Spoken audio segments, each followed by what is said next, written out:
नमस्कार।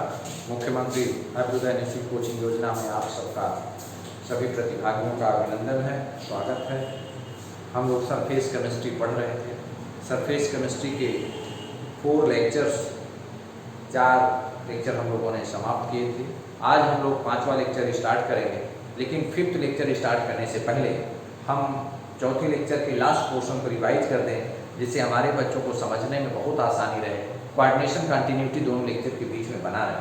तो देखिए भाई, पिछले टर्म पर हम लोगों ने ये डिस्कशन किया था कि डिजॉर्प्शन क्या है। हमने यही पढ़ा था ना कि डिजॉर्प्शन क्या है। तो मैंने ये बताया था कि किसी भी सरफेस पर, जिसको कि हम एडजॉर्बेंट कहते हैं, ADBORS एडजॉर्बेंट, अगर सरफेस पर पार्टिकल आके एक्यूमुलेट हो तो उस प्रोसेस को हम एडजॉर्प्शन कहते हैं। लेकिन इसके सरफेस से अगर पार्टिकल निकल के बाहर चले जाएं, फ्लाई ऑफ हो जाएं, पार्टिकल बाहर चले जाएं, फ्लाई ऑफ हो जाएं, ऐसे निकल के बाहर चले जाएं, फ्लाई ऑफ हो जाएं, तो इस प्रोसेस को हम लोग क्या कहेंगे? इसको कहेंगे डिजॉर्प्शन। क्या कहेंगे? डिजॉर्प्शन। DISORPTI। तो अगर कोई आपसे पूछे कि डिजॉर्प्शन क्या है, तो मैंने पिछले टर्म पे बताया था कि the process of D accumulation. यहाँ पर देखिए डी एक्यूमुलेशन, यहाँ पर फॉरेन पार्टिकल, ये जो पार्टिकल इसके सरफेस पर एडजॉर्ब थे वो इसके सरफेस को छोड़ के जा रहे हैं, डी एडजॉर्बमेंट। तो इसको D accumulation, DACCUMULATION, D accumulation. क्या कहेंगे इसको? D accumulation. तो कोई आपसे पूछे कि व्हाट इज द डिजॉर्प्शन, तो आप क्या बताएंगे? तो आप कहेंगे कि the de accumulation of foreign substances from the surface of adsorbent is known as desorption, is known as desorption. इसको हम कहेंगे डिजॉर्प्शन। तो देखिए, आज हम लोगों को पढ़ना है डिजॉर्प्शन एक्टिवेशन एनर्जी। अगर आपको याद हो कि आर्हेनियस इक्वेशन क्या था, तो अगर कोई बच्चा जिसको याद हो वो बताए, तो ये बताएगा कि A=AE⁻TA/RT। यही आर्हेनियस इक्वेशन था, जहां पर के रेट कांस्टेंट था, ए प्री एक्सपोनेंशियल फैक्टर या इसी को हम फ्रीक्वेंसी फैक्टर कहते हैं, ये एक्टिवेशन एनर्जी है, आर गैस कांस्टेंट है, टी एब्सोल्यूट टेंपरेचर है। इसी के एनालॉगस, इसी की बेसिस पर हम जो ये डिजॉर्प्शन हो रहा है, डिजॉर्प्शन का रेट कांस्टेंट लिख सकते हैं। तो जैसे आपने आर्हेनियस इक्वेशन में K=AE⁻TA/RT लिखा था, उसी तरीके से डिजॉर्प्शन के लिए, डी एक्यूमुलेशन के लिए रेट कांस्टेंट आप लिख सकते हैं फॉर द प्रोसेस ऑफ, जहां पर आपने K लिखा है वहीं आप K डिजॉर्प्शन लिख देंगे। It means it is the rate constant for the desorption that is just opposite process of adsorption. तो rate constant for the process of adsorption, for the process of desorption follow an Arrhenius type equation. ये जो desorption हो रहा है, desorption के लिए जो rate constant है, यहाँ पर जो डिजॉर्प्शन का कांस्टेंट, जो जिस रेट से डिजॉर्प्शन हो रहा है, उसको अगर हम मान लें डिजॉर्प्शन, DISORPTI है डिजॉर्प्शन, तो ये आर्हेनियस टाइप इक्वेशन को फॉलो करेगा। तो आप लिख सकते हैं द रेट कांस्टेंट, एक लाइन लिख लीजिए, जैसा कि पिछले टर्म पर आप लोगों ने लिखा था, लेकिन चूंकि बीच से स्टार्ट करना ठीक नहीं था, इसलिए थोड़ा 2 मिनट इसको लेते हुए आगे बढ़ेंगे। The rate constant for the process of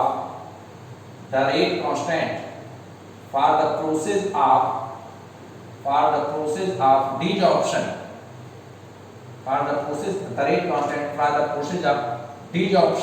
DASORP desorption follow an Arrhenius type equation, follow an Arrhenius type, ARRHENIUS, Arrhenius type equation। ये Arrhenius type equation को फॉलो करता है। तो देखिए क्या होता है, K desorption, K DESORPTI, K desorption is equal to AE⁻TA/RT। यहाँ पर सारी चीजें आप लोगों ने लिखा था, where K desorption is equal to rate constant for the desorption. यहाँ पर लिख सकते हैं रेट कांस्टेंट, जहां पर K डिजॉर्प्शन क्या है भाई? Rate constant for the process of desorption, for the process of desorption, for the process of desorption। ए क्या है? आरएनएस इक्वेशन में इसको फ्रीक्वेंसी फैक्टर कहा गया था, तो यहाँ भी ये फ्रीक्वेंसी फैक्टर कहलाएगा। F R E Q U N, frequency factor F A C T O R, या इसी को कहेंगे प्री एक्सपोनेंशियल फैक्टर। प्री क्योंकि भाई देखिए ये एक्सपोनेंशियल के पहले आया है, इसके प्री है, इसीलिए इसको हम प्री एक्सपोनेंशियल फैक्टर कहते हैं। Pre exponential factor. ओके, चलिए ये क्या है? ये एक्टिवेशन एनर्जी है, ये एनर्जी ऑफ एक्टिवेशन, और यहाँ पर डिसऑर्प्शन की एक्टिवेशन एनर्जी हो जाएगी। तो activation energy for desorption, activation energy for desorption, DESORPTIO। R क्या है? Gas constant. आर क्या है जी? Gas constant. और टी क्या है जी? Absolute temperature, ABSOLUT, absolute temperature। Here T is the absolute temperature, here T is the absolute temperature। तो देखिए भाई इसको स्क्वायर ब्रैकेट कर लीजिए, K desorption is equal to A e की power minus EA upon RT। K desorption DSORPTIO है, A e की power minus EA upon RT। तो चलिए अब इसी इक्वेशन को, यही मेरा बेस इक्वेशन है, इसी इक्वेशन को लेकर के हम आगे बढ़ेंगे। तो जैसा कि हम जब न्यूक्लियर केमिस्ट्री पढ़ रहे थे तो हम जानते थे ना कि 1/k को वहां लाइफ टाइम कहा जाता था, तो यहाँ भी नाउ 1/k डिसऑर्प्शन, DESORPTIO, इसी 1/k डिसऑर्प्शन को लाइफ टाइम कहा जाता है। क्या कहा जाता है भाई? Life time. और लाइफ टाइम को टाउ से लिखा जाता है। किससे? टाउ से। तो चलिए इस जो इक्वेशन के desorption is equal to A e की power minus EA upon RT है, इसी इक्वेशन में के डिसऑर्प्शन को 1/k डिसऑर्प्शन लिखें, और राइट साइड में जो वैल्यू है उसको डिनोमिनेटर में लिखें। उसको कहाँ लिखें? डिनोमिनेटर में। तो अगर आप लोग इसको लिख चुके हों तो मैं रफ कर देता हूं, जिससे यहाँ लिखने में हमको बड़ी सुविधा होगी। तो आगे बढ़ते हैं भाई हम लोग, ध्यान दीजिए। तो हमारे पास क्या है? 1/k desorption is equal to life time, इसको हम टाउ कहते हैं। तो फ्रॉम इक्वेशन 1, यहाँ पर एक लाइन खींच देता हूं, फ्रॉम इक्वेशन 1 से, from equation 1/k desorption, from equation 1/k desorption DESOR। चलिए भाई बताइए 1/A, ये देखिए K डिसऑर्प्शन, तो यहाँ K डिसऑर्प्शन की वैल्यू कितनी है? A e की power minus EA upon RT। Okay, यही ना? तो 1/k desorption, 1/k SORPTIO is equal to 1/A into, चलिए देखिए 1/A को ऐसे रहने दीजिए, e की power minus EA upon RT को हम लोग ऊपर चले तो क्या हो जाएगा? EA upon RT, EA upon RT। तो यहाँ पर 1/k डिसऑर्प्शन जो है इसको क्या आपने कहा है? Tau, life time. और 1/A इसको कहा जाता है tau not into EA upon RT। एक बार ये नीट में पूछा गया, यही पूछा गया कि निम्नलिखित 4 ऑप्शन में से कौन सा ऑप्शन सही है? In which of the following options which one is true? तो ये नीट का बहुत अच्छा प्रश्न आपके सामने चल रहा है, नीट का बहुत अच्छा प्रश्न है। Tau is equal to tau naught e की पावर, गलती कहाँ होती है बच्चे से? गलती यहाँ होती है कि वो ये समझता है कि यहाँ माइनस है, जबकि ये माइनस जब आप डिनोमिनेटर से उसको ऊपर ले गए तो जो माइनस था वो क्वांटिटी क्या हो गई? प्लस हो गई। तो tau is equal to tau naught e की power EA upon RT। Where सारी बातें लिख लीजिए। वेयर इसको इक्वेशन नंबर हम क्या मान लें? 2 मान लें। Where tau is equal to 1/k desorption, ये तो आपको मालूम ही है, और एक नई क्वांटिटी जिसको आपने टाउ नॉट माना है वो है 1/A। टाउ नॉट जिसको माना है that is 1 upon a. D is option, D S O R P T I O N, D is option. tau naught is equal to 1 upon a. तो भाई बिल्कुल इत्मीनान से इसको देखिएगा, tau is equal to tau naught e की power e upon RT। और ये क्या है जी, ये क्या है, ये क्या है, activation energy for D option, D option activation energy, DESORPTION, D option activation energy,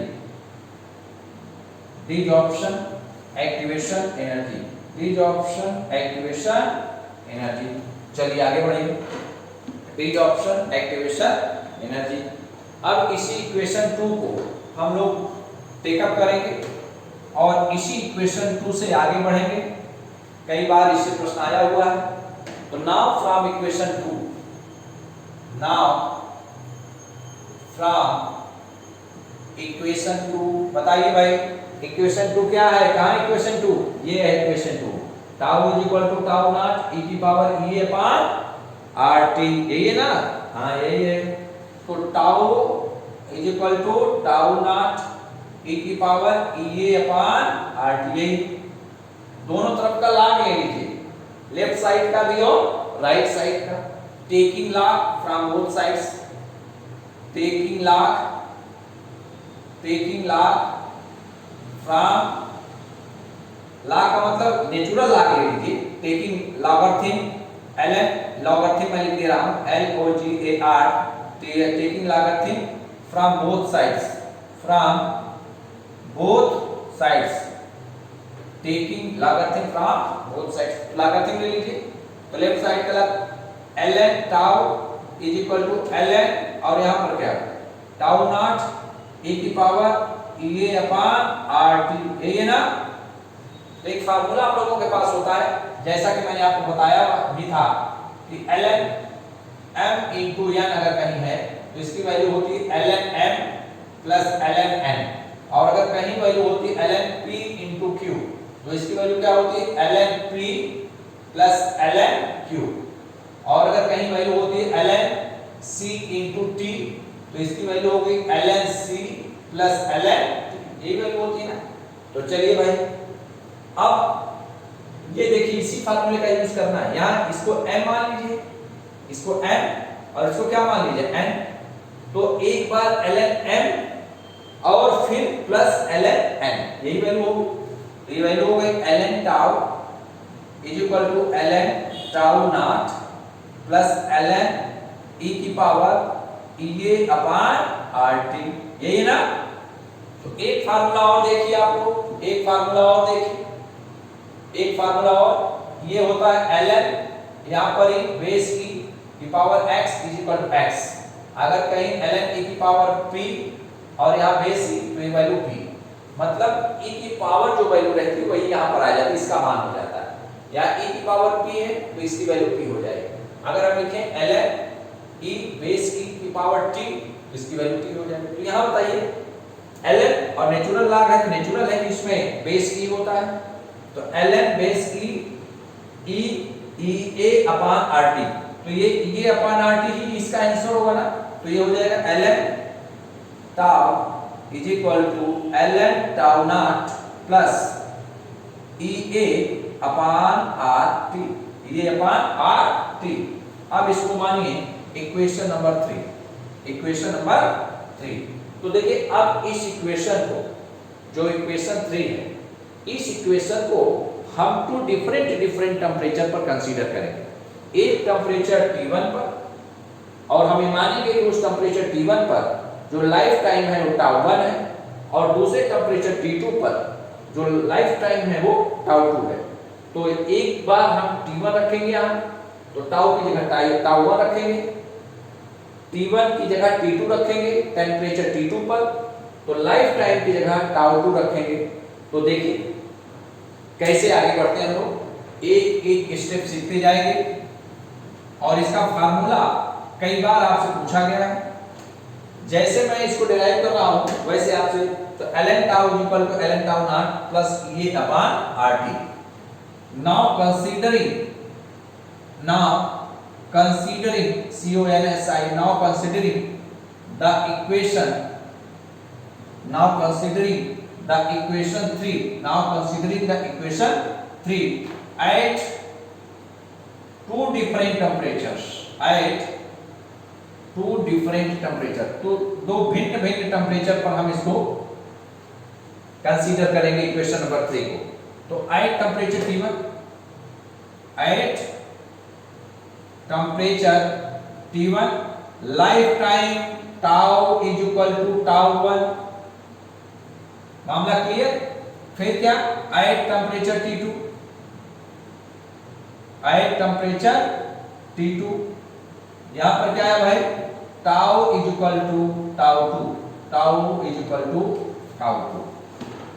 तो देखिए ln tau is equal to ln tau naught plus ये अपॉन RT।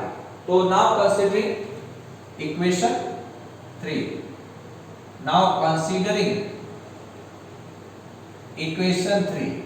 इक्वेशन 3 को कंसीडर करना है। तो टाउ की जगह क्या रखें पहली बार, तो ln tau 1 is equal to ln tau naught plus EA upon RT1, at temperature T1 ना, ये किस पर है इक्वेशन, एट टेम्परेचर T1, ये टेम्परेचर T1 पर है, इसको इक्वेशन नंबर मान लीजिए 4।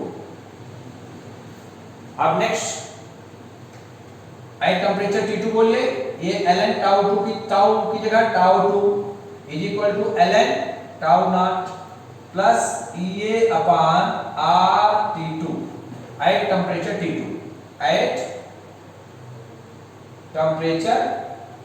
Equation number 5।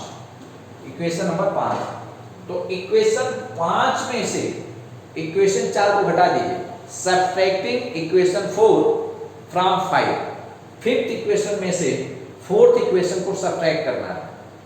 तो now equation 5 minus equation 4, equation 5 में से इक्वेशन 4 को घटाना है। तो देखिए भाई लेफ्ट साइड में क्या रहेगा, ln tau 2 minus ln tau 1, left side में क्या रहेगा जी, लेफ्ट साइड में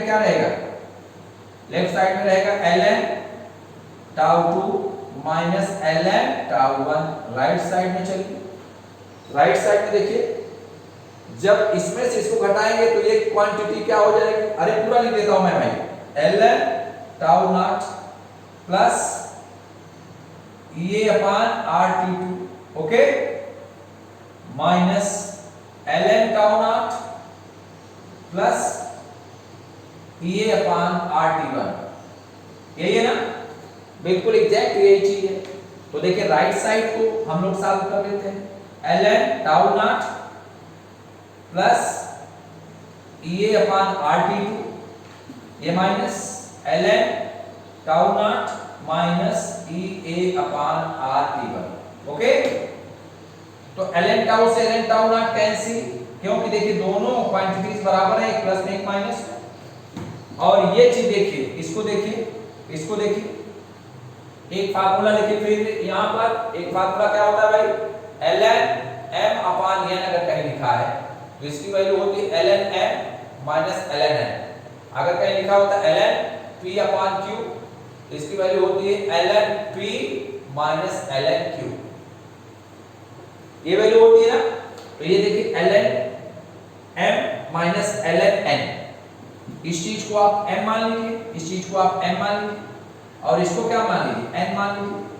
तो ln m minus ln n, तो ये वैल्यू हो जाएगी ln m upon n, m की वैल्यू क्या है टाउ 2, इसकी वैल्यू क्या है टाउ 1, इज इक्वल टू क्या है राइट साइड में भाई EA upon RT2 minus EA upon RT1, है ना। तो ln tau 2 upon tau 1 is equal to, common क्या हुआ राइट साइड में, EA अपॉन R, क्या कॉमन हुआ EA अपॉन R, या देखिए EA अपॉन R है, यहाँ भी EA अपॉन R, तो यहाँ फर्स्ट वाले टर्म से क्या बचा 1 अपॉन T2, तो ये बचा 1/T2 माइनस यहाँ क्या बचा 1/T1। तो ये भाई बहुत अच्छा इक्वेशन आपके सामने चल रहा है। ये कई बार पूछा गया है कि जो डी ऑप्शन है लाइफ टाइम का रिलेट करते हुए कौन सा फाइनल इक्वेशन बनता है, 4 ऑप्शन बना के ये पूछ लिया गया था। तो देखिए फिर से मैं लिख देता हूं इसको। तो हमारे पास ln τ2 ये τ1, अच्छा τ2 क्या है जी, τ2 है lifetime at temperature T2, τ1 क्या है lifetime at temperature that is 1/k desorption at temperature T1 is equal to EA activation energy for desorption upon R, bracket के अंदर क्या आया 1/T2 minus 1/T1, 1/T2 minus 1/T1। इसको square bracket कर लीजिए। और आप जानते होंगे कि जब नेचुरल लॉग को, मतलब ऐसा लॉग जिसका बेस E है, उसको अगर हम LOG बेस 10 में कन्वर्ट करना चाहें, यहाँ पे बेस E है, तो हम इसमें 2.303 से मल्टीप्लाई कर दें, इसको लॉग लिखें और यहाँ पर बेस 10। तो अगर ln है तो ये अंडरस्टूड है कि ये बेस E, और अगर इसको हमको LOG में कन्वर्ट करना है तो इसी को LOG लिखें और इसी में मल्टीप्लाई कर दें 2.303 से। तो हम मल्टीप्लाई कर सकते हैं, हियर वी कैन मल्टीप्लाई के 2.303। ln को क्या लिख सकते हैं LOG, और यहाँ पर क्या लिख सकते हैं τ2, यहाँ क्या लिख सकते हैं τ1। तो राइट साइड में क्या हुआ EA upon R square bracket 1/T2 minus 1/T1। चले भाई, तो इस 2.303 से हम डिवाइड करते हैं, इधर भी डिवाइड करते हैं, इधर भी डिवाइड करते हैं।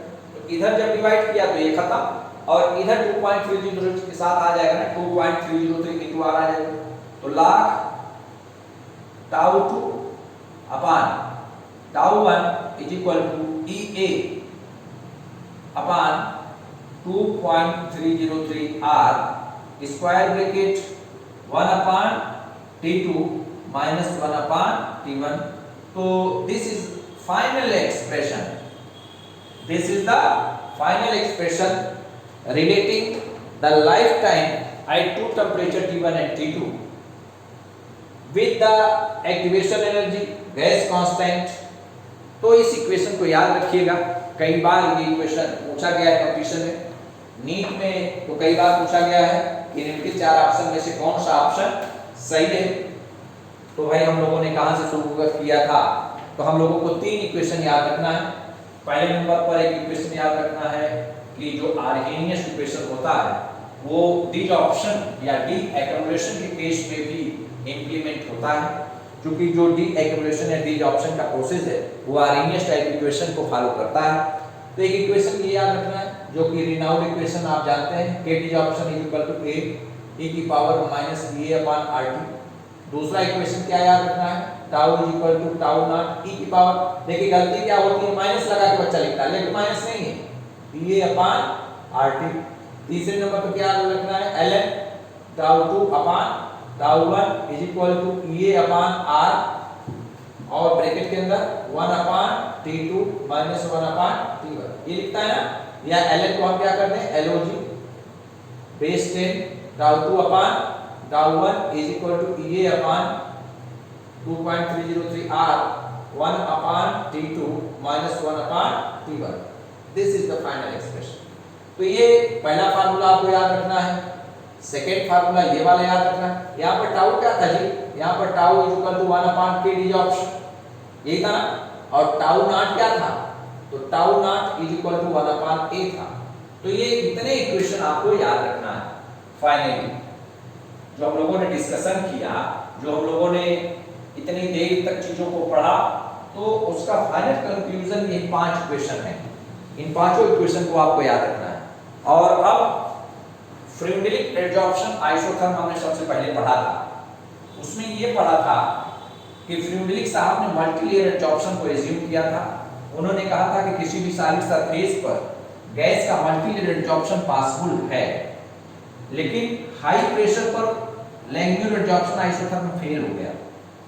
क्यों फेल हो गया, कि हाई प्रेशर पर जब हाई प्रेशर पर प्रेशर बढ़ाते हैं तो एडजॉर्प्शन बढ़ना चाहिए। क्यों? क्योंकि स्टार्टिंग में जैसे जैसे हम प्रेशर बढ़ा रहे थे गैस का, वैसे वैसे गैस सॉलिड सरफेस पर आकर ज्यादा से ज्यादा एडजॉर्ब हो रही थी। लेकिन हाई प्रेशर पर एक ऐसा प्रेशर आया जब हम प्रेशर तो बढ़ा रहे थे लेकिन गैस का एडजॉर्प्शन बढ़ नहीं रहा था, उस प्रेशर को हम सैचुरेशन प्रेशर कहते हैं। तो हाई प्रेशर पर फ्रेमलिक एडजॉर्प्शन फेल हुआ। इसको एक्सप्लेन करने के लिए एक इंडियन साइंटिस्ट आए, उनका नाम था लैंगम्यू। क्या नाम था? लैंगम्यू। तो हेडिंग डाल दीजिए लैंगम्यू, LANGMUIR, लैंगम्यूर adsorption isotherm. Langmuir adsorption isotherm, Langmuir adsorption isotherm, Langmuir adsorption isotherm. चलिए भाई, लैंगम्यूर एडजॉर्प्शन आइसोथर्म को पढ़ा जाए। सबसे पहली बात, ये किसके फेलियर को एक्सप्लेन करने के लिए आए? तो ये फ्रेमलिक के फेलियर को, फ्रेमलिक साथ फेल हो गए थे कहां? हाई प्रेशर पर।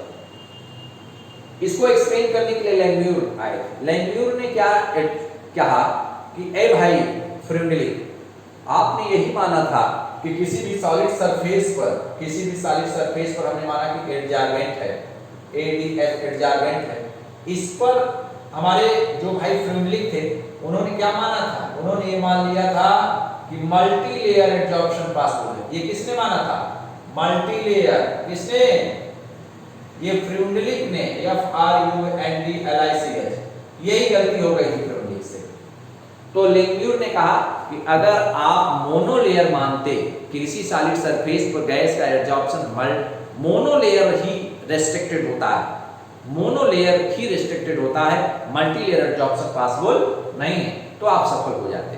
तो देखिए लैंगम्यूर की पहली विशेषता क्या थी कि Langmuir considered the process of adsorption due to an equilibrium between the adsorb. इन्होंने पहली विशेषता ये मानी, किसी सॉलिड सरफेस पर ये एडजॉर्बेंट है, इस पर मॉलिक्यूल क्या हो रहा है? इस पर मॉलिक्यूल एडजॉर्ब हो रहे हैं ना, इस पर मॉलिक्यूल एडजॉर्ब हो रहे हैं। तो एडजॉर्ब हो गए तो इन्होंने क्या माना कि मॉलिक्यूल एडजॉर्ब हो रहे हैं और डिजॉर्ब दोनों एक साथ हो रहे हैं। तो due to an equilibrium between the adsorb and desorb, rate of condensation और rate of evaporation, rate of condensation and rate of evaporation, rate of condensation और रेट ऑफ इवेपोरेशन दोनों के बीच में एक इक्विलिब्रियम होता है। ऐसा इन्होंने मान के आगे अपने थ्योरी को प्रोसीड किया था। तो एक लाइन लिख लें जिसे हमको याद रहे कि Langmuir considered the process of adsorption due to an equilibrium between the adsorbed and desorbed, between the adsorbed and due to an equilibrium between the adsorbed and unadsorbed gas, the desorbed gas। चलिए एक line double का हम लिखिए लैंगम्यूर लैंगम्यूर considered the process of adsorption, Lagrange considered the process of adsorption, ADSORPTIO. Lagrange considered the process of adsorption due to an equilibrium. Lagrange considered the process of adsorption due to an equilibrium, EQUILIBRIUM. Lagrange considered the process of adsorption due to an equilibrium between the adsorbed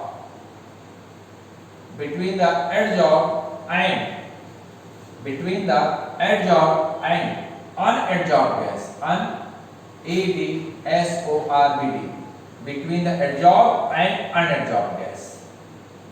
Lagrange considered the process of adsorption due to an equilibrium between the adsorbed and unadsorbed gas. जो adsorbed gas है and unadsorbed gas दोनों के बीच में एक equilibrium होता है। तो देखिए भाई, that is rate of condensation, that is, इसका मतलब क्या हुआ, rate of condensation, rate of condensation is equal to rate of evaporation, rate of condensation is equal to rate of evaporation, evaporation, PORATION, rate of evaporation, rate of condensation is equal to rate of evaporation. तो पहली विशेषता इनकी यही थी कि Langmuir consider the process of adsorption due to an equilibrium between the adsorb and अनएडजॉर्ब gas, मतलब कि ये कोई एडजॉर्बेंट है, ADSOBR एडजॉर्बेंट है, इसके सरफेस पर पार्टिकल आ रहे हैं, यहाँ एडजॉर्ब हो रहे हैं, तो ये कह रहे हैं कि जो एडजॉर्ब गैस है और जो अनएडजॉर्ब गैस है दोनों के बीच में इक्विलिब्रियम रहता है, दोनों के बीच में इक्विलिब्रियम रहता है। और दूसरी सबसे महत्वपूर्ण विशेषता यह है लैंगम्यूर की, दूसरा सबसे बड़ा कंसीडरेशन एजम्पशन यह है कि Langmuir considered the monolayer adsorption, Langmuir considered monolayer adsorption, तो लिख लीजिए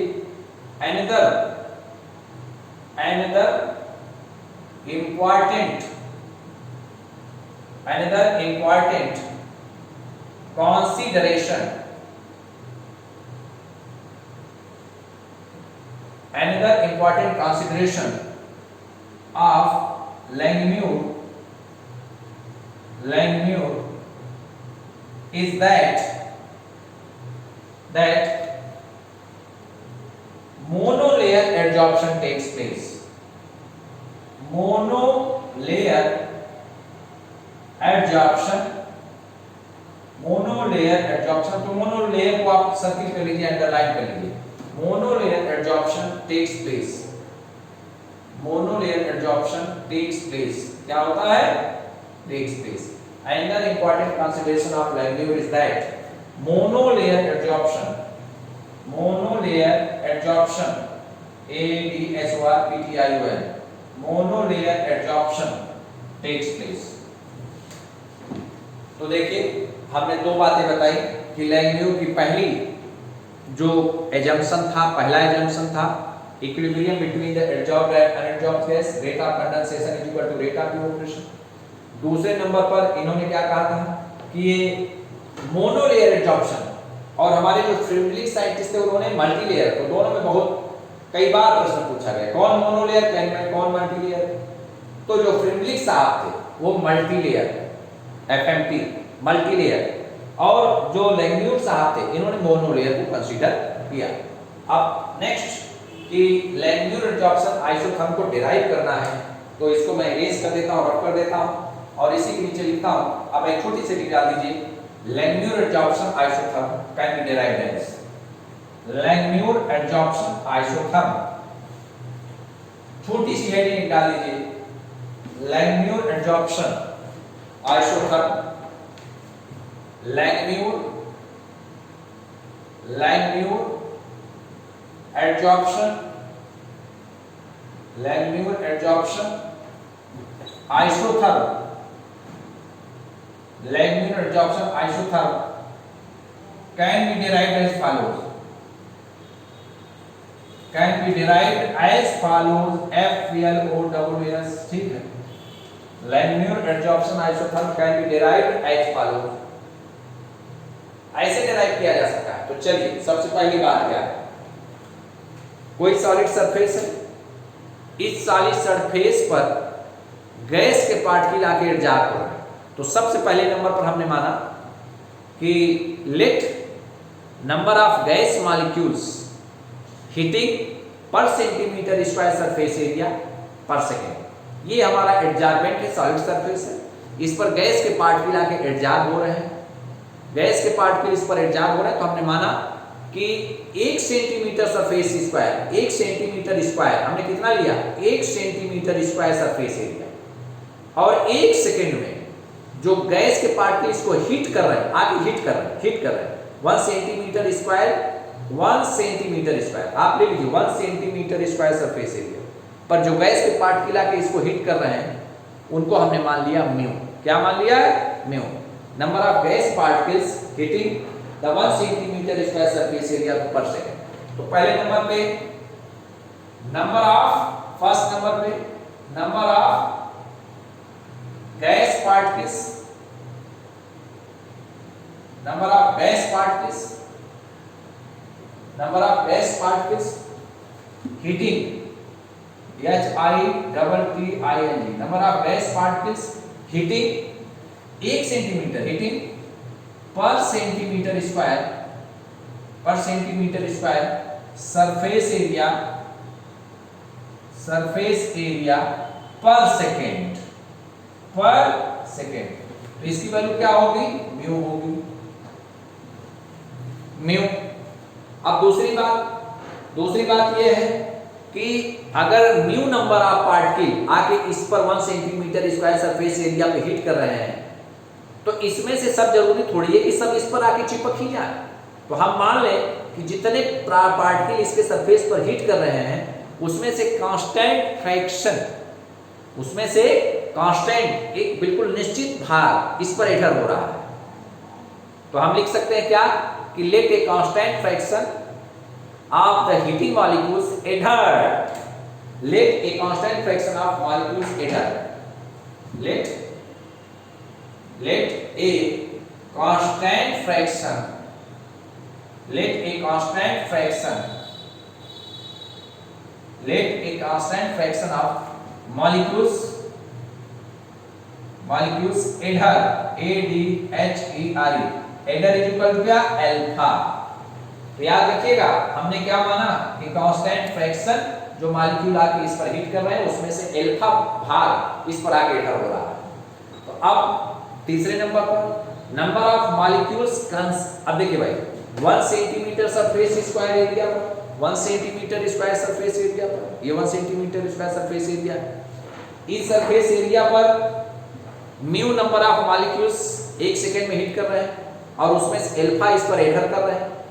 तो पर सेंटीमीटर स्क्वायर पर सेकेंड कितना कंडेंस करेंगे, म्यू टोटल है, अल्फा इस पर एडर हो रहा है तो कंडेंस करने वाले म्यू अल्फा। तो यहां पर लिख सकते हैं number of molecules condensing, CONDENS, number of molecules condensing per centimeter square per second is equal to mu alpha, number of molecules condensing per centimeter square per second is equal to mu alpha, mu alpha. तो भाई हमारे पास mu पता चल गया, हमको alpha पता चल गया, हमको म्यू अल्फा पता चल गया। अब नेक्स्ट पॉइंट ये है कि नंबर ऑफ गैस पार्टिकल जो हिट कर रहे थे 1 सेंटीमीटर स्क्वायर सरफेस एरिया पर 1 सेकेंड में, वो म्यू था, अल्फा इस पर एडर हो रहे थे, म्यू अल्फा कंडेंस हो रहे हैं। तो इनके कंडेंस होने से जो सरफेस एरिया कवर्ड हो रही है उसको हम क्या मान लें, उसको हम थीटा मान लें। Let surface covered by condensed molecules, let surface area, तो let fraction of surface covered by adsorb gas, let fraction of surface covered by, let fraction of surface covered by the adsorbed gas, covered by the adsorbed gas, जो adsorbed gas है वो value क्या है, theta हमने मान लिया। भाई जो हीटिंग मॉलिक्यूल है कंडेंसिंग मॉलिक्यूल कंडेंस होके कितने फ्रैक्शन, ये पूरा सरफेस एरिया इसका कितना फ्रैक्शन वो कवर कर रहे हैं, तो वो हो गया थीटा, थीटा फ्रैक्शन कवर्ड हो गया, इस पूरे सरफेस का थीटा फ्रैक्शन कवर्ड है। तो अनकवर्ड कितना है, टोटल 1 अगर हम माने, टोटल 1 माने, उसमें से थीटा यूनिट कवर्ड हो गया तो बचा कितना, 1 माइनस थीटा, फ्रैक्शन ऑफ मतलब फ्री फ्रॉम एडजॉर्प्शन, जो एडजॉर्प्शन था वो तो थीटा सरफेस पर हुआ, लेकिन फ्री फ्रॉम एडजॉर्प्शन से कितना बचा, 1 माइनस थीटा। तो surface SURFACE, surface free from adsorption, surface free from adsorption is equal to क्या हुआ 1 minus theta surface free from adsorption is equal to 1 minus theta 1 minus theta. तो आप ये बताइए कि डिजॉर्प्शन अगर हो इवापोरेशन हो क्या हो इवापोरेशन तो surface free from adsorption 1 minus theta 1 minus theta. Number of molecules condensing number of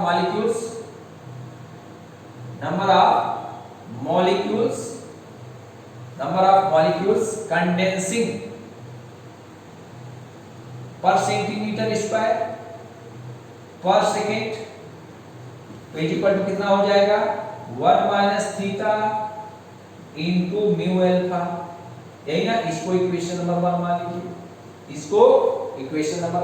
अच्छा एक चीज ये बताइए कि इवोपरेशन अगर होगा तो जितना ज्यादा सरफेस एरिया कवर्ड होगा उतना ही ज्यादा इवोपरेशन होगा, उतना ही पार्टिकल इसके सरफेस को छोड़ के जाएंगे, फ्लाई ऑफ करेंगे। तो रेट ऑफ इवोपरेशन किसके प्रोपोर्शनल है directly proportional to theta. Theta है क्या fraction of surface covered by adsorb gas.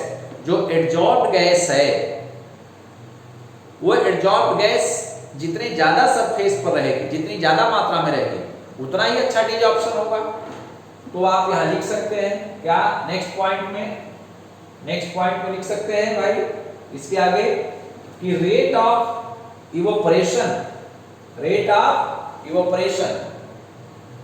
इसके नीचे आप लिखिएगा मेरे पास जगह नहीं rate of evaporation rate of evaporation is directly proportional to theta rate of evaporation is directly proportional to theta। अच्छा इस प्रोपोर्शनलिटी को हटा दिया जाएगा तो rate of evaporation is equal to gamma theta इसको इक्वेशन नंबर 2 मान लें। इक्वेशन नंबर 1 हमने इसको माना था। और लैंगम्यूर का क्या एजम्पशन था लैंगम्यूर का एजम्पशन ये था ना कि rate of condensation is equal to rate of evaporation. तो रेट ऑफ कंडेंसेशन तो यही है भाई रेट ऑफ कंडेंसेशन ये है और रेट ऑफ इवोपरेशन क्या है इक्वेशन नंबर 2 है।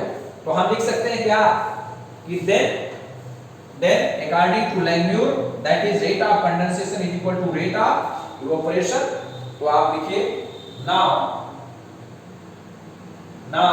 since rate of आपने माना था ना कि इक्विलिब्रियम है rate of condensation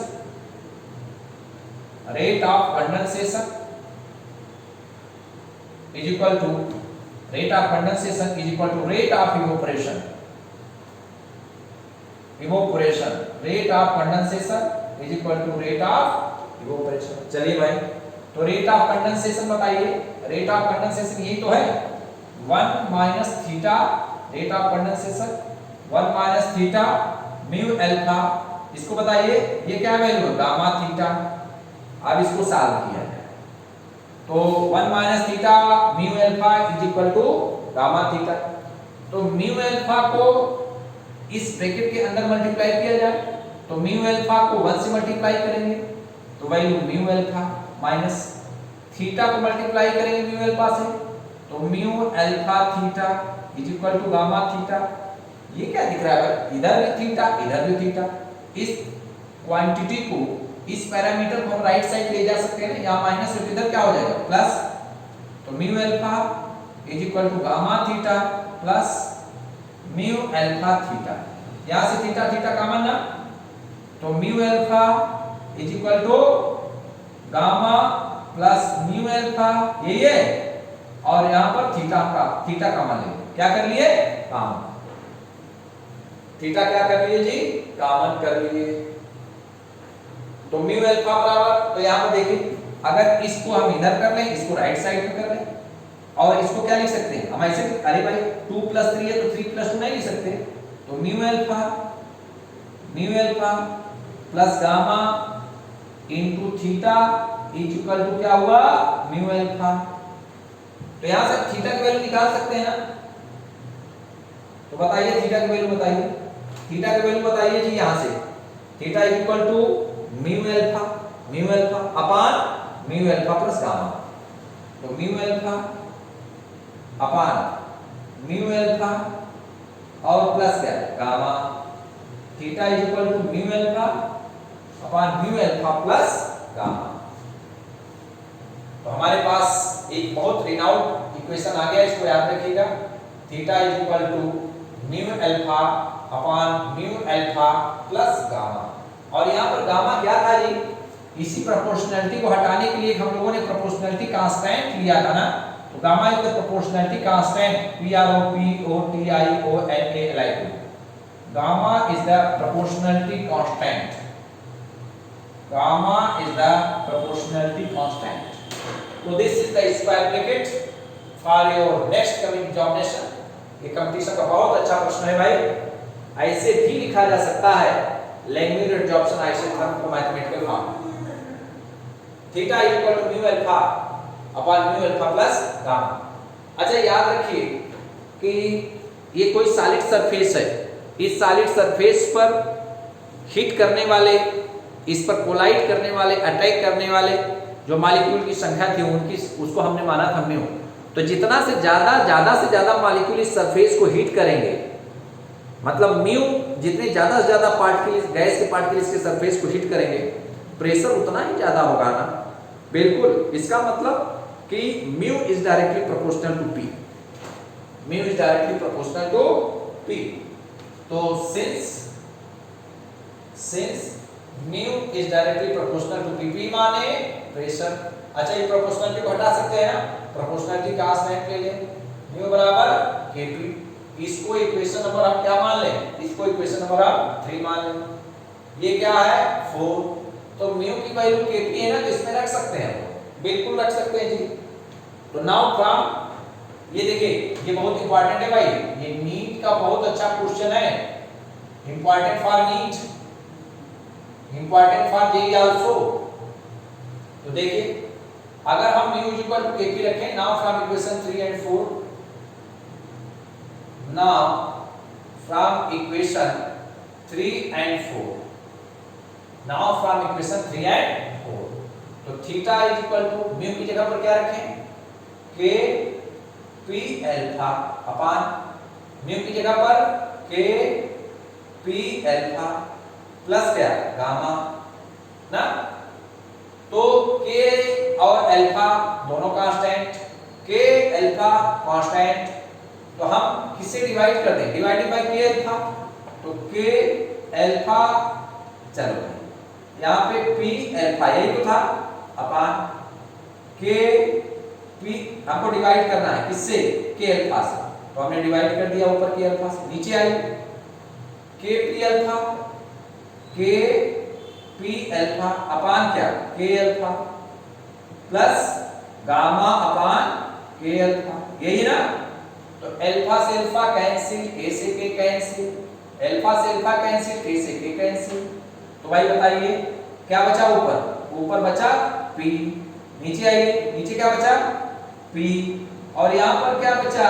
gamma upon k alpha, gamma upon k। Gamma क्या है जी? गामा है proportionality constant, gamma is the proportionality constant. k क्या है? कांस्टेंट। अल्फा क्या है? कांस्टेंट ना। तो इज इक्वल टू क्या हुआ? p upon p plus a, यहां पर क्या a, इसको हमने मान लेट हमने माना इसको a is equal to gamma upon k alpha. Let a is equal to gamma upon k alpha, हमने मान लिया इसको। तो हमारे पास theta is equal to value आई p upon a plus b। इसको इक्वेशन नंबर आप 5th मानिए, बहुत अच्छा इक्वेशन है भाई, कई बार नीट में ये भी पूछा गया। तो theta is equal to p upon a plus b। तो हमारे पास जो इक्वेशन आया वो ये आया, theta is equal to p upon a plus b, यही है ना। इसको भी स्क्वायर ब्रैकेट कर लीजिए, चाहे लैंग्यूर एडजॉर्प्शन आइसोथर्म इस फॉर्म में दिया हो, चाहे लिक्विड एडजॉर्प्शन आइसोथर्म इस फॉर्म में दिया हो, आप गलती नहीं करेंगे, आप तुरंत पिकअप कर लेंगे, कैच कर लेंगे कि ये दोनों इक्वेशन एक ही हैं। बस इक्वेशन 3 में न्यू बराबर kp रखते हुए इस इक्वेशन को जब मॉडिफाई किया गया तो theta equal to p upon a plus p आया। इस इक्वेशन पर हम दो केस लागू करेंगे। केस 1 जब प्रेशर बहुत हाई है और केस 2 जब प्रेशर बहुत लो है। तो दो केस हम लोग इसमें फॉलो करेंगे। केस 1 हाई प्रेशर या लो प्रेशर और केस 2 जब प्रेशर बहुत हाई। तो सबसे पहले लो की बात करते हैं भाई, सबसे पहले लो की बात करते हैं। तो इसके दो केसेस हम लोग डिस्कस करेंगे। यहां से मैं इसको रब कर देता हूं। तो हमारे पास थीटा इज इक्वल टू एक इक्वेशन ये आया था, theta is equal to mu alpha plus gamma. दूसरा इक्वेशन हमारे पास आया theta is equal to p upon a plus p। Theta is equal to p upon a plus p। Theta is equal to p upon a plus p। Theta is equal to p upon a plus p। चलिए भाई इसके दो cases हैं। तो case 1 case 2। तो now case 1 CASE case 1। if pressure is very low, if pressure is very low, जब pressure बहुत लो है, if pressure is very low, जब प्रेशर क्या है बहुत लो है। अच्छा ये बताइए जब प्रेशर बहुत लो, इसकी वैल्यू बहुत कम है, इसकी वैल्यू क्या है जी, ये बहुत लो है, बहुत लो है, बहुत कम है। तो इसका मतलब ये नेग्लेक्ट हो जाएगा। इसका मतलब a की वैल्यू बहुत ज्यादा है इसकी तुलना में। तो इसका मतलब क्या हुआ कि a is much much much much greater than क्या p। तो इसका मतलब theta is equal to p upon a, यही ना। और a क्या है कांस्टेंट, हमने माना था ना a is equal to gamma करके माना था k अल्फा, ये तो माना था a बराबर, ये तो कांस्टेंट है। तो इसका मतलब theta is directly proportional to p, theta is directly proportional to p, या theta is equal to kp, theta is equal to p ना। तो एक इक्वेशन ये हमारे लिए आया, ये बड़ा important equation theta is equal to p। चलिए ये फिफ्थ का a है, ये फिफ्थ का a पार्ट है। नाउ केस 2, CASE केस 2 में हम लोग क्या डिस्कस करेंगे भाई कि यदि प्रेशर बहुत हाई है, if pressure is very high, if PRE double SURE, if pressure is very high, if pressure is very high, यदि प्रेशर बहुत हाई है, कहने का मतलब यहां पर P is much much greater than A, P is much greater than A, P की value बहुत ज्यादा है। तो थीटा इज इक्वल टू बताइए, theta is equal to P upon P plus A, यही ना। तो P की वैल्यू क्या है, P की वैल्यू बहुत ज्यादा है किसकी तुलना में A की। तो ये वैल्यू हो गई P और A P, तो ये क्या हुआ कैंसिल, बन आया ना। तो इसका मतलब क्या हुआ थीटा। अच्छा इसको हम लिख सकते हैं P की पावर नॉट ना, क्यों, क्योंकि किसी भी क्वांटिटी A की पावर नॉट बराबर 1 हमेशा होता है। तो इसको हम theta is equal to P naught लिख सकते हैं, यही लिख सकते हैं ना। या theta is equal to R, theta is equal to constant K, theta is directly proportional to constant, theta is equal to K 1 है, P नॉट लिख सकते हैं। तो इसका मतलब ये हुआ कि जब प्रेशर बहुत लो है तो उस केस में थीटा डायरेक्टली प्रोपोर्शनल, कहने का मतलब थीटा है क्या भाई, आपने क्या माना था कि fraction of surface covered bye adsorbent, ये तो माना था। ये एडजॉर्बेंट है, ADSORBN, ये एडजॉर्बेंट है। तो इस पर कितना फ्रैक्शन, ये जो फ्रैक्शन इस पर कवर्ड हो रहा है, ये फ्रैक्शन कवर्ड बाय, ये तो थीटा था ना, ये थीटा था। Fraction covered by adsorbent, fraction covered by adsorbent, fraction covered by adsorbent, यही ना। तो आपने क्या देखा कि जब प्रेशर बहुत कम है उस समय जब आप प्रेशर बढ़ाएंगे तो ज्यादा से ज्यादा फ्रैक्शन, जब आप प्रेशर अगर बढ़ाओगे, आप प्रेशर बढ़ाएंगे तो ज्यादा से ज्यादा गैस के पार्टिकल्स की सरफेस पर क्या होंगे, एडजॉर्ब होंगे, ज्यादा से ज्यादा पार्टिकल्स की सरफेस पर एडजॉर्ब होंगे। ये तो क्या है, theta is directly proportional to P. Theta is directly proportional to P का मतलब कि जितना ज्यादा आप प्रेशर बढ़ाते जाओगे, surface covered by adsorb gas बढ़ता जाएगा। वो सरफेस जिस पर गैस एडजॉर्ब हो रही है वो बढ़ता जाएगा। और अगर प्रेशर बहुत हाई है, दूसरे केस अगर P is greater much greater than A, तो P की वैल्यू बहुत ज्यादा है की तुलना में, तो इसकी वैल्यू क्या हो जाएगी 1 कट के, तो theta is equal to P naught, मतलब कि थीटा की वैल्यू क्या हो गई, कांस्टेंट। आप प्रेशर बढ़ाते रहो तो ये वैल्यू क्या हो गई, constant. Theta is equal to constant. तो इस तरीके से अगर हम ग्राफ प्लॉट करें तो कैसे प्लॉट कर सकते हैं भाई? देखिए हमारे पास दो केस हैं। तो हमारे पास पहला केस ये है कि लो प्रेशर पर तो हम ये पाएंगे कि हम प्रेशर जितना बढ़ाएंगे, amount of gas adsorb on the surface of solid उतना ही ज्यादा होगा। लेकिन जब प्रेशर बहुत ज्यादा होगा, हाई प्रेशर पर हम एडजॉर्प्शन देख रहे हैं, तो हम प्रेशर कितना भी बढ़ा लें, अमाउंट ऑफ गैस जो एडजॉर्ब हो रही है वो फिक्स है, उसकी वैल्यू प्रेशर बढ़ाने के साथ साथ बढ़ नहीं रही, इंक्रीज नहीं कर रही है। तो अगर हम ग्राफ प्लॉट करें इसी के बीच में तो कैसे प्लॉट कर सकते हैं? देखिए बहुत अच्छा ग्राफ है, कई बार पूछा गया है। इस तरीके से हम ग्राफ प्लॉट करेंगे, दिस यहाँ पर। तो चलिए ग्राफ प्लॉट करते हैं। यहाँ पर ग्राफ ऐसे आता है, ग्राफ ऐसे आता है। ग्राफ ऐसे आने का मतलब क्या हुआ, यहां पर हम क्या ले लें, इस एक्सिस पर प्रेशर, इस एक्सिस पर हमने क्या लिया है, प्रेशर, और यहां पर x मान लिया या थीटा हमने लिया, फ्रैक्शन ऑफ सरफेस कवर्ड। तो जब प्रेशर बहुत लो है, यहां देखिए, यहां जब प्रेशर लो है, तो जब प्रेशर लो है तो इसका मतलब जब आप प्रेशर बढ़ा रहे हो तो इसी हिसाब से फ्रैक्शन सरफेस कवर्ड भी बढ़ेगा।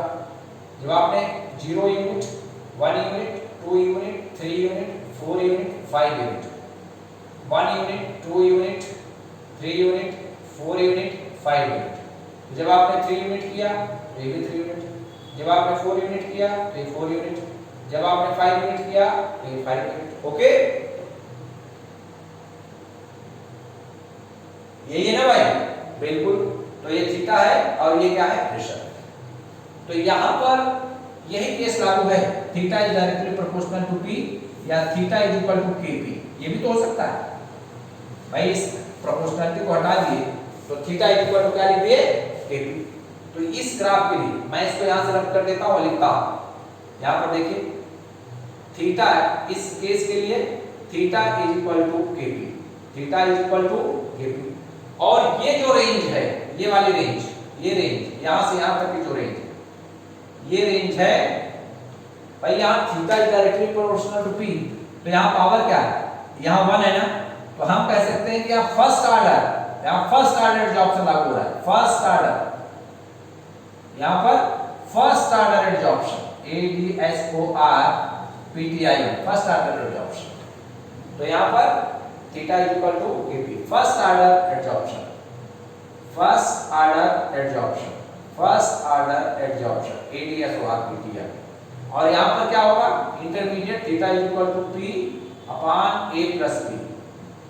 ये क्या है, intermediate order, INTERMEDIAT, intermediate order. और यहां पर बताइए इंटरमीडिएट ऑर्डर की बात बताइए, इंटरमीडिएट ऑर्डर की बात बताइए, यहां पर बताइए। यहां पर अगर देखिए प्रेशर आप बढ़ाते जाएं तो थीटा क्या हुआ, कांस्टेंट। प्रेशर आप बढ़ाते जाएं तो थीटा कांस्टेंट, यहां प्रेशर बढ़ाते जाएं थीटा कांस्टेंट, कोई फर्क नहीं। तो इसका मतलब कि theta is equal to constant या P नॉट, और ये हो गया जीरो ऑर्डर, यहां पर जीरो ऑर्डर। भाई क्या जीरो ऑर्डर, क्यों? क्योंकि आपने देखिए जब रेट का एक्सप्रेशन लिखा था तो rate is equal to K A की पावर 1 अगर है तो आपने फर्स्ट ऑर्डर कहा था, क्या कहा था, फर्स्ट ऑर्डर रिएक्शन, यही कहा था ना। इसको आपने फर्स्ट ऑर्डर रिएक्शन कहा था। लेकिन अगर आपके सामने ये आता था रेट इज इक्वल टू के और a की पावर 0, तो इसको आप क्या कहते थे? इसको आप कहते थे जीरो ऑर्डर रिएक्शन। इसको आप कहते थे जीरो ऑर्डर रिएक्शन। तो भाई इस तरीके से हम लोगों ने डिस्कशन किया कि यहाँ पर theta is equal to constant या theta is equal to 1, theta is equal to 1। तो लो प्रेशर पर लैंगम्यूर साहब ने बताया कि लो प्रेशर पर जो प्रोसेस ऑफ एडजॉर्प्शन है वो फर्स्ट ऑर्डर एडजॉर्प्शन को काइनेटिक्स को फॉलो करता है और इस रेंज में theta is equal to P upon A plus P, इसको इंटरमीडिएट रेंज कहा जाता है। तो ये इंटरमीडिएट ऑर्डर को फॉलो करता है। और जब हाई प्रेशर, यहाँ पर प्रेशर क्या है? वेरी हाई, यहाँ पर हाई प्रेशर, यहाँ पर प्रेशर क्या है जी? यहाँ पर प्रेशर हाई प्रेशर है और हाई प्रेशर पर थीटा की वैल्यू सैचुरेशन क्या है? इस प्रेशर को हम कहेंगे सैचुरेशन प्रेशर। क्या कहेंगे? SATURATI, saturation. इस प्रेशर को, ये जो प्रेशर है, ये जो प्रेशर यहाँ पर दिख रहा है PS, इसको हम कहेंगे सैचुरेशन प्रेशर। इस प्रेशर को saturation pressure, SATU saturation pressure, PRESSUR। तो कई बार ये प्रश्न आपसे पूछा गया है कि लैंगम्यूर एडजॉर्प्शन आइसोथर्म का आप ग्राफ प्लॉट करिए। तो आप ग्राफ प्लॉट करेंगे, ग्राफ प्लॉट करेंगे तो आप ये देखेंगे इनिशियल स्टेट में या स्टार्टिंग स्टेट में, जब स्टार्टिंग एकदम बिल्कुल शुरुआत की स्टेज है तो उस समय जो एडजॉर्प्शन है वो फर्स्ट ऑर्डर काइनेटिक्स को फॉलो करेगा, लेकिन बीच में वो इंटरमीडिएट ऑर्डर को फॉलो करेगा और बहुत हाई प्रेशर पर जीरो ऑर्डर रिएक्शन को फॉलो करेगा। तो यहां ध्यान दीजिए, दिस यहां पर क्या है? थीटा है, यहां पर क्या है? थीटा है और यहां पर क्या है? प्रेशर है। तो फिर से मैं ग्राफ प्लॉट कर दे रहा हूं, ऐसे ग्राफ आया था। इस वाले रेंज को हम क्या कहेंगे? Theta is equal to K P, यही था ना? इसको हम कहेंगे फर्स्ट ऑर्डर। और यहां पर क्या वैल्यू आई थी? Theta is equal to P upon A plus P, यही था। और इसको हम कहेंगे intermediate order, INTERMEDIAT, intermediate order. और यहां पर बताइए इस रेंज में यहां पर theta is equal to K P, theta is equal to 1, theta is equal to 1। और इस प्रेशर को हम क्या कहेंगे भाई? इस प्रेशर को कहेंगे PS। इसका नाम है सैचुरेशन प्रेशर, इसका नाम है saturation pressure, PRESSURE, saturation pressure. तो इस तरीके से हम लोगों ने डिस्कस किया कि फ्रेडरिक एडजॉर्प्शन आइसोथर्म क्या है, लैंगम्यूर एडजॉर्प्शन आइसोथर्म क्या है, दोनों में बेसिक डिफरेंस क्या है। तो बेसिक डिफरेंस ये है कि फ्रेडरिक साहब ने एडजॉर्प्शन को मल्टीलेयर एडजॉर्प्शन माना था और वहीं पर उनसे गलती हो गई थी। तो इसी को कॉन्ट्रैडिक्ट किए लैंगम्यूर साहब। इन्होंने कहा कि अगर आप मोनोलेयर एडजॉर्प्शन मानते गैस का किसी सॉलिड सरफेस पर तब आप सफल रहते, और इन्होंने मोनोलेयर एडजॉर्प्शन को मान के किया। तो इन्होंने एक्सप्लेन किया कि लो प्रेशर पर तो प्रेशर बढ़ानेंगे जितना ज्यादा उतना ज्यादा ही एडजॉर्प्शन होगा, लेकिन हाई प्रेशर पर आप प्रेशर बढ़ाते जाइए, हाई प्रेशर पर प्रेशर बढ़ाते जाइए, लेकिन हमारा प्रेशर कोई भी प्रभाव नहीं पड़ेगा। There is no effect on the process of adsorption. तो भाई आज हम लोगों ने ये डिस्कशन किया। आज इस लेक्चर को यहीं फिनिश करते हैं, लेकिन फिनिश करने से पहले हम चीजों को रिवाइज कर दें कि आज हमने क्या पढ़ा था, क्या हमने डिस्कशन किया। तो हम लोगों ने आज स्टार्टिंग कहाँ से किया था? हम लोगों ने स्टार्टिंग देखिए, हम रिवाइज कर दें क्लास को, फिर उसके बाद अगर समय बचता है कुछ न्यूमेरिकल करा देंगे। तो देखिए रिवाइज करते हैं क्लास को। आज हम लोगों ने क्या क्या पढ़ा था? आज हम लोगों ने स्टार्टिंग किया था कि डिजॉर्प्शन क्या है। तो मैंने कहा था किसी भी सॉलिड सरफेस पर फॉरेन पार्टिकल का निकलना, एक एडजॉर्बेंट ADSORBENT, अगर इसके सॉलिड सरफेस से पार्टिकल फ्लाई ऑफ हो जाए, फ्लाई ऑफ उड़ जाए, तो इसको हम कहेंगे डिजॉर्प्शन। क्या कहेंगे? डिजॉर्प्शन, DSORPTI, डिजॉर्प्शन कहेंगे। फिर आगे बताइए, फिर आगे कैसे डिस्कशन किया जाए? फिर आगे डिस्कशन ऐसे किया जाए कि मैंने बताया कि जो डिजॉर्प्शन हो रहा है उस डिजॉर्प्शन का कुछ एक्टिवेशन एनर्जी होगी, तो जिसको हम EA से रिप्रेजेंट करते हैं, एक्टिवेशन एनर्जी फॉर डिजॉर्प्शन या डिजॉर्प्शन एक्टिवेशन एनर्जी। तो ये जो प्रोसेस ऑफ डिजॉर्प्शन है ये आर्हेनियस टाइप इक्वेशन को फॉलो करता है, K = A e⁻⁻ यही हमने बताया आपको, K = A e⁻⁻ फिर हमने ये बताया कि जैसे आप वहां आर्हेनियस इक्वेशन लिखते थे और यहाँ पर एक कांस्टेंट डिजॉर्प्शन के लिए = A e⁻⁻ यही है ना। और हम जानते हैं कि 1/k को हम जब न्यूक्लियर केमिस्ट्री पढ़ते थे इसको क्या कहते थे? लाइफ टाइम ना, इसको टाउ से लिखते थे, लाइफ टाइम लिखते थे। तो वैसे अगर हम लिखें 1/k डिजॉर्प्शन, 1/k डिजॉर्प्शन, तो 1/A e⁻⁻ फाइनली इसको डिस्कस करते हुए हम लोगों ने एक फार्मूला पाया था, टाउ = टाउ नॉट e⁻⁸। हम लोगों ने ये फार्मूला पाया था ना एक, बोलो भाई, एक फार्मूला ये था। फिर उसके बाद क्या फार्मूला? हम लोगों ने इसी को इलेबोरेट किया और फार्मूला क्या पाए? ln τ2/τ1 ln τ2/τ1 EA/R square bracket 1/T2 - T1। एक फार्मूला ये बड़ा रिनाउंड था। ln को LOG में अगर हम कन्वर्ट कर दें, LOG τ2/τ1 EA 2.303 1/T2 - T1। फिर इसके बाद हम लोगों ने क्या डिस्कशन किया? इसके बाद हम लोगों ने लैंगुलर एडजॉर्प्शन आइसोथर्म पढ़ा था। तो लैंगुलर एडजॉर्प्शन आइसोथर्म की पहली विशेषता कि rate of condensation rate of evaporation, यही था ना। और दूसरी विशेषता ये थी कि ये मोनोलेयर एडजॉर्प्शन को कंसीडर किए, कौन? लैंगम्यूर साहब ने। फिर फाइनली आपने थीटा μ∝ प्लस गामा। फिर आपने एक इक्वेशन इसी से निकाला था, थीटा P/A प्लस P। फिर आपने दो केस इसके लिए लागू किया था, लो प्रेशर और हाई प्रेशर, यही ना। तो लो प्रेशर पर आपने क्या पाया था? Theta is directly proportional to P। Theta low pressure पर theta is directly proportional to कुछ नहीं 1, तो इसका मतलब कांस्टेंट। और यहाँ पर हाई प्रेशर पर theta is directly proportional to P0। आपने ग्राफ प्लॉट किया था तो ग्राफ आपने ऐसे पाया था, यहाँ थीटा Kp, यहाँ intermediate order theta P/A plus P, और यहाँ पर आपने थीटा कांस्टेंट या 1 या थीटा P0, और यहाँ पर थीटा था, यहाँ P था। मतलब ये जो स्टार्टिंग का है फिनोमेना, ये फर्स्ट ऑर्डर काइनेटिक्स को फॉलो करता है, बीच वाला रेंज इंटरमीडिएट ऑर्डर को, और ये जो स्पिन बिल्कुल यहाँ पर ले जा रहा है ये किसको? ये फॉलो कर रहा है zero order kinetics, zero order kinetics, KINETICS, zero order kinetics को।